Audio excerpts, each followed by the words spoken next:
আসসালামু আলাইকুম ওয়া রাহমাতুল্লাহি ওয়া বারাকাতুহু। আজকে আমরা নামাজের সময় মোবাইল সংক্রান্ত বিষয়ে কিছু আলোচনা শুনবো ধারাবাহিকভাবে। যেহেতু 2 মিনিটের ভিডিও 2 মিনিটে শেষ হবে না, তো আমরা ধারাবাহিকভাবে আলোচনা শুনতে থাকবো। নামাজের সময় মোবাইল ফোন বন্ধ রাখা, নামাজের সময় বিশেষ করে মসজিদে নামাজ চলা অবস্থায় মোবাইল ফোন বন্ধ রাখা কিংবা সাইলেন্ট করে রাখা একান্ত জরুরি।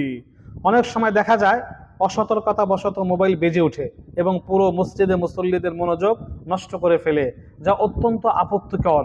এজন্য নামাজের পূর্বে মোবাইল বন্ধ করার ব্যাপারে খুবই সতর্ক থাকা উচিত।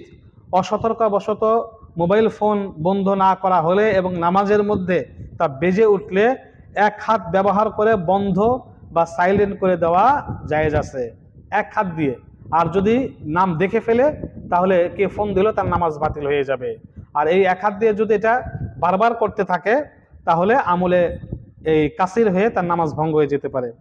নামাজে মোবাইল ফোন বন্ধ করার বিধান: যদি নামাজের মধ্যে মোবাইল বেজে ওঠে তাহলে আমলে কালিল অর্থাৎ অল্প আমলের মাধ্যমে পকেটে রেখেই এক হাতে মোবাইল ফোন বন্ধ করে দিবে, এতে নামাজের কোনো ক্ষতি হবে না। মোবাইল ফোন বন্ধ করার জন্য নামাজ ভাঙ্গার কোনো প্রয়োজন নেই। আর যদি মোবাইল বন্ধ না করে এবং ধারাবাহিকভাবে বাজতেই থাকে তাহলে নামাজ তো হয়ে যাবে, কিন্তু ধারাবাহিক ঘন্টা বাজার কারণে নিজের ও অন্যান্য নামাজীদের খুশু নষ্টের মারাত্মক গুনাহের কারণ হবে।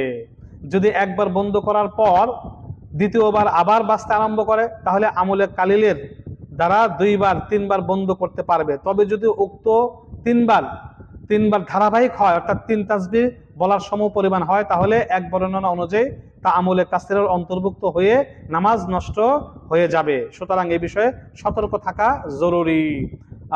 বাকি শর্ত হলো আমলে কাসির হতে পারবে না। পরবর্তী ভিডিও আমরা এরপর থেকে আলোচনা শুনবো।